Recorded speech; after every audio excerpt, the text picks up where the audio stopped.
ஒரு வழியா Indian air force வெற்றிகரமா ஏர் ஷோவை செஞ்சு முடிச்சிட்டாங்க. பல கோடி ரூபாய் செலவு பண்ணி மக்களை இவ்வளவு இன்னலுக்கு ஆளாக்கி இந்த ஏர் ஷோ முக்கியமா? ஒரு நாட்டுக்கு இந்த ஏர் ஷோனால என்ன லாபம் வரப்போகுது, இல்லை இந்தியன் ஏர்ஃபோர்ஸுக்கு தான் என்ன லாபம் வரப்போகுது, இந்த ஏர் ஷோ எதனால கண்டக்ட் பண்றாங்க, இதோட சரித்திரம் என்ன அப்படிங்கிற பல டீட்டெயிலான இன்ஃபர்மேஷன் இந்த வீடியோவில் பார்ப்போம். வெல்கம் டு தமிழ் சாளரம்.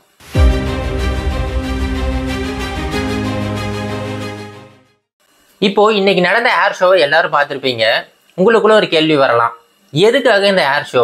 பல கோடி ரூபாய் செலவு பண்ணி பல லட்சம் மக்களை ஒன்னா கூட்டி இந்த ஏர்கிராஃப்ட்ஸை பறக்க வச்சு காட்டுறதுல என்ன அவசியம் இருக்கு, இதனால என்ன லாபம் இருக்கு அப்படின்னு சொல்லிட்டு நீங்க கேட்கலாம். உண்மையிலேயே இதுல பல விதமான லாபங்கள் இருக்குங்க. ஒரு நாட்டுக்கு இந்த ஏர்ஃபோர்ஸுங்கிறது ரொம்ப முக்கியமான ஒரு விஷயம். ஒரு நாடு பலவீனமா இருக்குன்னு தெரிஞ்சாவே பக்கத்து நாடுகள்லாம் ரொம்ப சுலபமா படையெடுக்க ஆரம்பிச்சிருவாங்க. இது அவங்க உள்ள இருக்கிற மக்களுக்கு ரொம்ப பெரிய ஒரு அச்சுறுத்தலா இருக்கும். இந்த ஏர் ஷோ மூலமா ஒரு நாடு அவங்க கிட்ட இருக்கிற மிலிட்ரி ஃபோர்ஸஸ் ஆகட்டும், அவங்க பைலட்ஸோட ஸ்கில்ஸ் ஆகட்டும், இந்த மாதிரி பலவிதமான விஷயங்களை வெளிக்காட்டுவாங்க. இதன் மூலமா உலக நாடுகளுக்கு இந்தியா எவ்வளவு ஒரு கேப்பபிளான ஒரு நாடு அப்படிங்கிறத ரொம்ப சுலபமா காட்டிடலாம். இரண்டாவது விஷயம், இந்த இன்ஸ்பிரேஷன். நீங்க பொதுவாக பார்த்தீங்கன்னா இந்த சின்ன குழந்தைங்கள்ல இருந்து பல பேர் ஏதாவது ஒரு தருணத்துல ஏதாவது ஒரு பொருளை பார்த்தோ, ஏதாவது ஒரு வீடியோவை பார்த்தோ, இல்லை ஏதாவது ஒரு மனிதரை பார்த்தோ தான் ஒரு இன்ஸ்பிரேஷன் எடுத்திருப்பாங்க. அதன் மூலமா அவங்க வாழ்க்கையோட திசையே மாறி இருக்கும். இப்போ சின்ன வயசுல யாராவது ஒருத்தர் டாக்டர் அப்துல் கலாம் ஐயா அவங்களோட கதையை படிச்சிருந்தாங்கன்னா கண்டிப்பா ஒரு பெரிய இன்ஸ்பிரேஷனா இருந்திருக்கும். அவங்க ஒரு விஞ்ஞானி ஆகணும் அப்படிங்கிற ஒரு முடிவுக்கு வந்திருப்பாங்க. அதே மாதிரி ஒரு சில படங்கள்லாம் இருக்கு. அவங்க ஸ்பேஸ் ரிலேட்டட் ஏதாவது படங்கள் பார்த்துருந்தாங்கன்னா ஒரு ஸ்பேஸ் சயின்டிஸ்ட் ஆகணும். அப்படி இல்லைன்னா வேற ஏதாவது ஆக்டர் இருக்காங்க, அவங்க ஆஸ்கார் வாங்குறாங்க, அவங்களெல்லாம் பார்த்துட்டு நானும் ஒரு பெரிய ஆக்டர் ஆகணும், நானுமே இந்த மாதிரி ஆஸ்கார் மாதிரி அவார்டு வாங்கணும் அப்படிங்கிற ஒரு இன்ஸ்பிரேஷன் வந்திருக்கும். இந்த மாதிரி பலவிதமான இடங்கள்ல இருந்து சின்ன குழந்தைங்களுக்கு இன்ஸ்பிரேஷன் கிடைக்குது.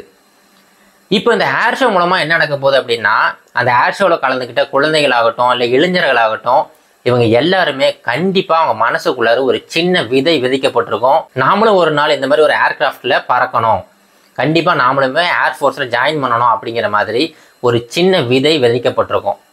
இதன் மூலமா நம்முடைய ஏர்ஃபோர்ஸுக்கு பல ஆயிரக்கணக்கான மக்கள் அப்ளை பண்ணுவாங்க. இதிலிருந்து வெற்றிகரமா நல்ல திறமையான பைலட்ஸ் இந்தியன் ஏர்ஃபோர்ஸ்க்கு கிடைப்பாங்க.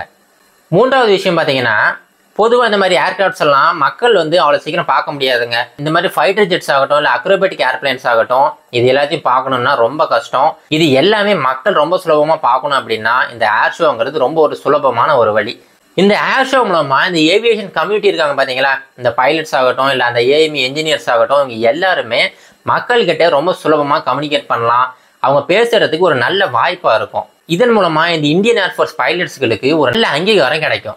நான்காவது விஷயம் என்னன்னு பார்த்தீங்கன்னா, இப்போ நம்ம சென்னையில் பார்த்தது எல்லாருமே கூடுற மாதிரி ஒரு இடம், மேலே ஏர்கிராஃப்ட்ஸ்லாம் பறந்துகிட்டு இருந்துச்சுங்க. ஆனால் இது வேற சில ஏர் ஷோஸ்லாம் பார்த்தீங்கன்னா எல்லா ஏர்கிராஃப்ட்ஸுமே கீழே வச்சிருப்பாங்க. நிறைய பேர் அதை போய் பார்ப்பாங்க.